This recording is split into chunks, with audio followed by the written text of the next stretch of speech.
धन्यवाद माननीय सदस्य श्री नरहरि अमीन, आपका समय है 15 मिनट, आपका समय है। माननीय उपसभापति महोदय, त्रिभुवन सहकारी यूनिवर्सिटी विधेयक 2025 ना बिलने मारू समर्थन आपू छूं। गुजराती में मारू प्रवचन आपी रह्यो छूं। खेड़ा जिल्लाना त्रिभुवनदास काशीभाई पटेल भारतनी स्वतंत्रता चळवळना एक्टिविस्ट, वकील अने राजकारणी हता। स्वतंत्रता चळवळमां महात्मा गांधी अने सरदार वल्लभभाई पटेलना अनुयायी बन्या हता। खेड़ा जिल्ला दूध उत्पादक सहकारी संघ अने आणंद सहकारिता चळवळना तेओ प्रणेता हता। भारतमां सहकारी चळवळना भीष्म पितामहनुं बिरुद एमने मळ्युं हतुं। सरदार पटेलना मार्गदर्शन हेठळ 1946 में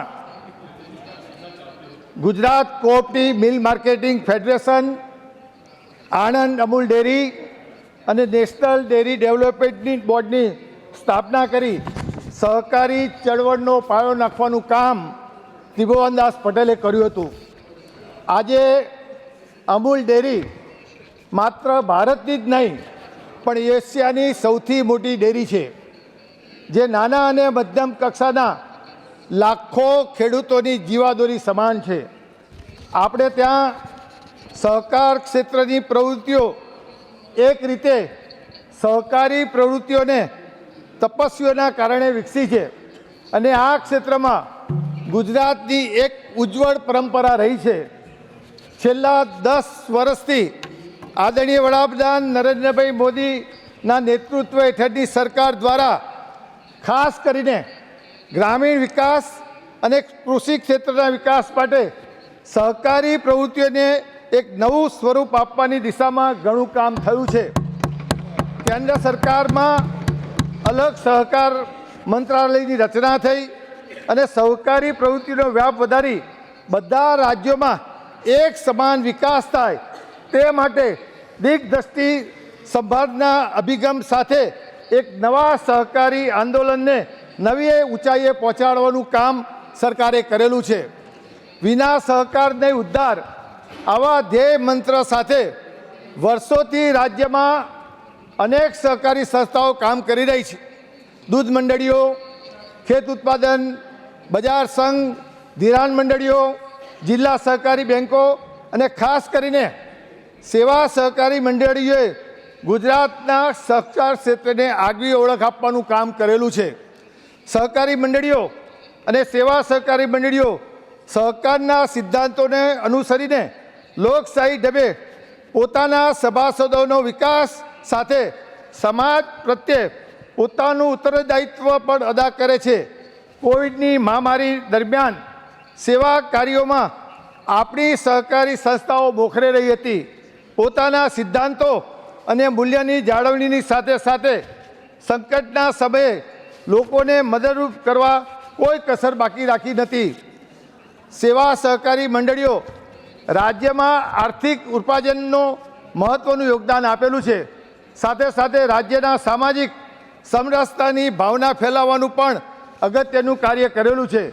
गुजरात में आज एक राज्य सहकारी बैंक, 18 मध्यस्थ जिला सहकारी बैंकों, 10,166 प्राथमिक कृषि धिराण मंडळीओ, 223 नागरिक कोऑपरेटिव बैंकों, 16,091 दूध मंडळीओ, 2017 ग्राहक सहकारी भंडारों उपरांत खेतीवाड़ी उत्पन्न बजार समितिओ, तालुका सहकारी खरीद वेचाण संघों सहित 83,134 जुदा जुदा प्रकारनी सहकारी मंडळीओ गुजरात में कार्यरत है।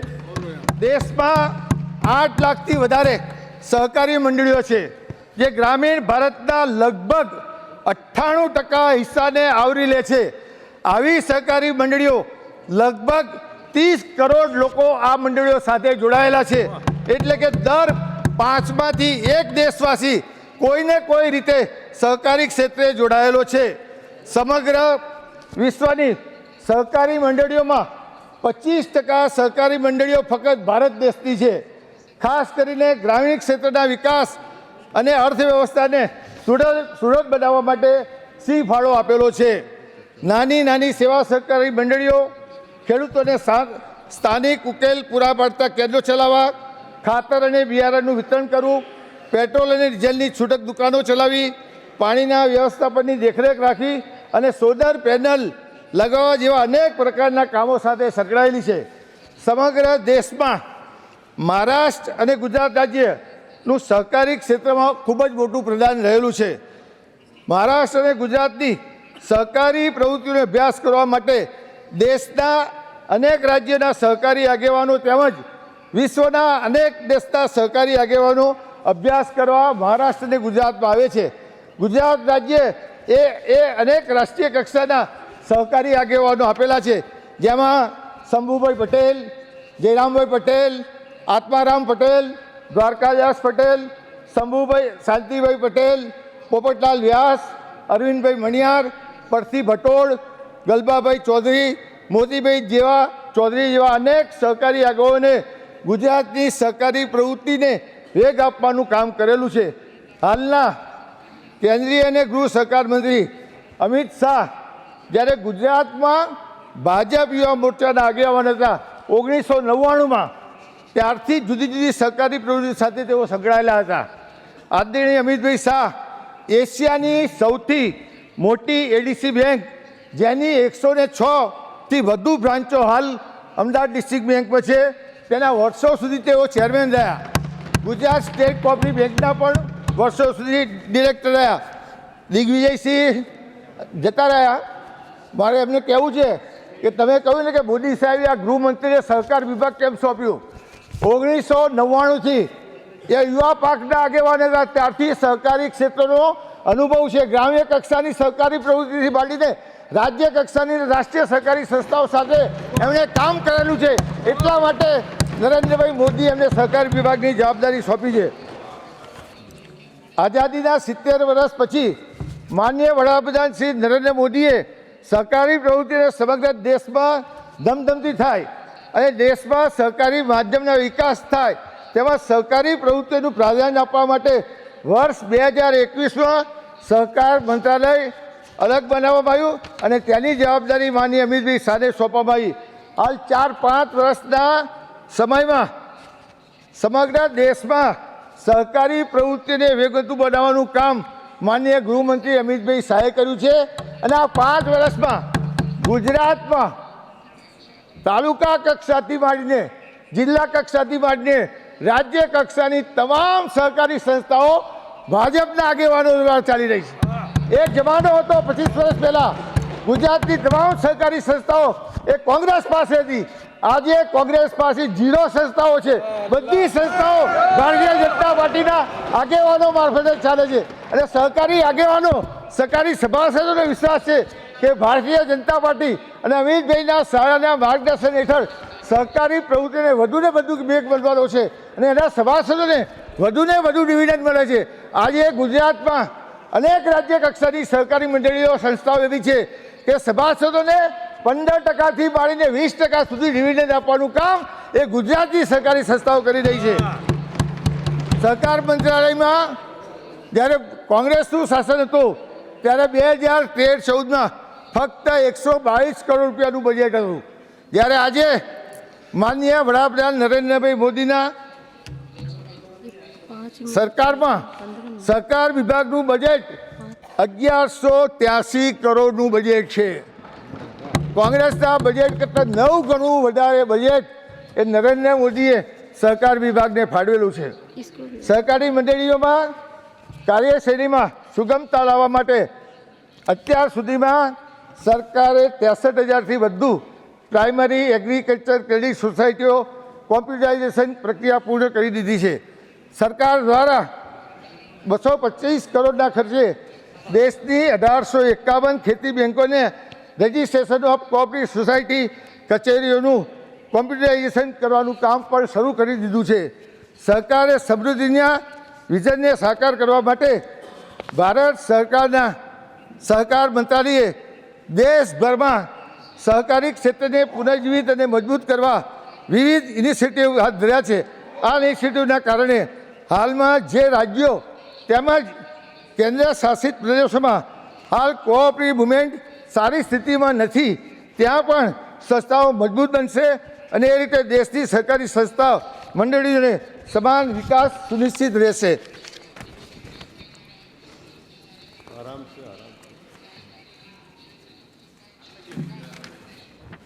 સહકારીતા આધારિત ઉત્પાદનોના આંતરરાષ્ટ્રીય બજારમાં પ્રવેશ વધારવા માટે સહકાર મંત્રાલયે રાષ્ટ્રીય સહકારી નિકાસ લિમિટેડ સ્થાપના કરી છે, જે દેશની બહાર વિશાળ બજારો સુધી પહોંચીને સહકારી ઉત્પાદનોની નિકાસ પર ધ્યાન કેન્દ્રિત કરશે.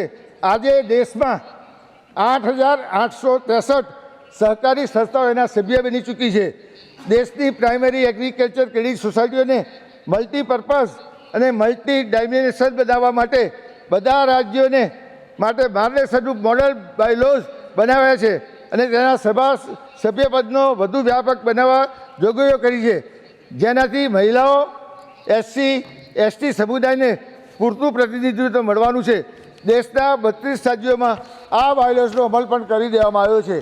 આવી પ્રાઇમરી એગ્રીકલ્ચર ક્રેડિટ સોસાયટીઓને મજબૂત કરવા માટે 2516 કરોડના ખર્ચના સાથે કોમ્પ્યુટરાઇઝેશન પ્રોજેક્ટને મંજૂરી પણ સરકારે આપી છે અને તેને બહુહેતુક બનાવવા ડેરી અને માછીમારી સહકારી સંસ્થાઓ સ્થાપનાની યોજનાને પણ મંજૂરી આપી દીધી છે.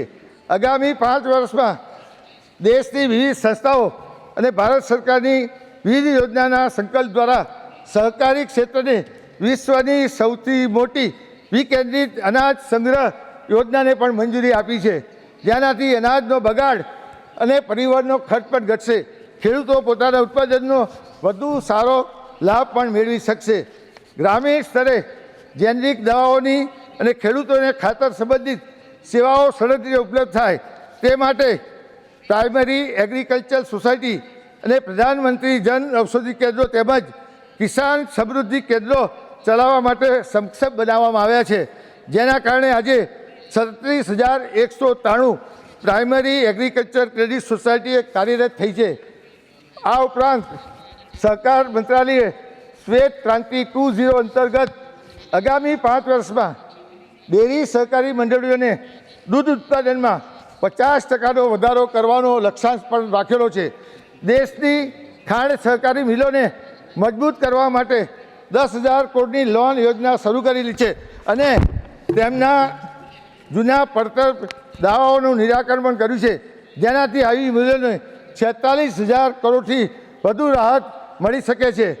દેશના આદરણીય વડાપ્રધાન જ્યારે વિકસિત ભારત 2047ના સંકલ્પને લઈને ચાલે છે અને માનનીય ગૃહ અને સહકાર મંત્રી શ્રી સહકાર સે સમૃદ્ધિના અભિગમ સાથે આગળ વધી રહ્યા છે, ત્યારે ભારતની સહકારી ક્ષેત્રે પ્રથમ વિશ્વવિદ્યાલયની સ્થાપના એક્ટ દ્વારા થઈ રહી છે.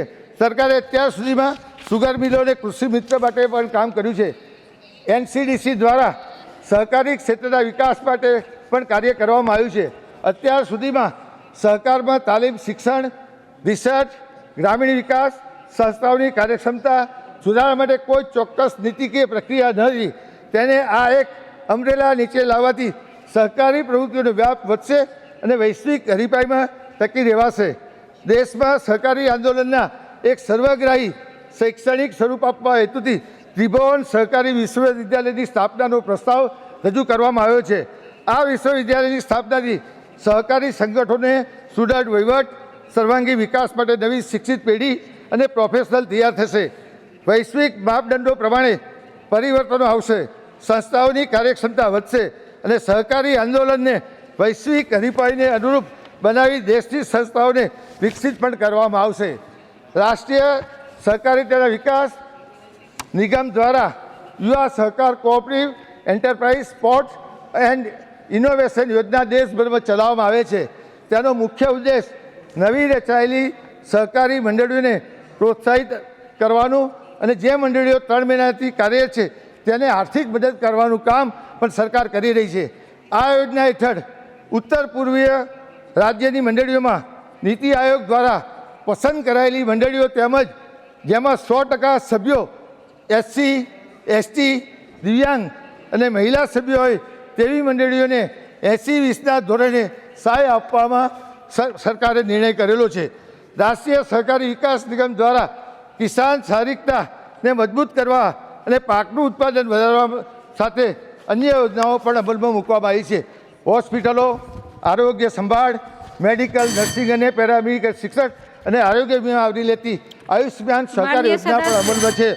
આવી અનેક યોજનાઓ આ સરકાર વિભાગ દ્વારા કરવામાં આવી છે અને આ બિલ દ્વારા આવનારા દિવસોમાં સમગ્ર દેશની સરકારી પ્રવૃત્તિને વધુ વેગ મળે એ દિશામાં બિલ આવ્યું છે. હું એને મારું સમર્થન આપું છું. જી ધન્યવાદ.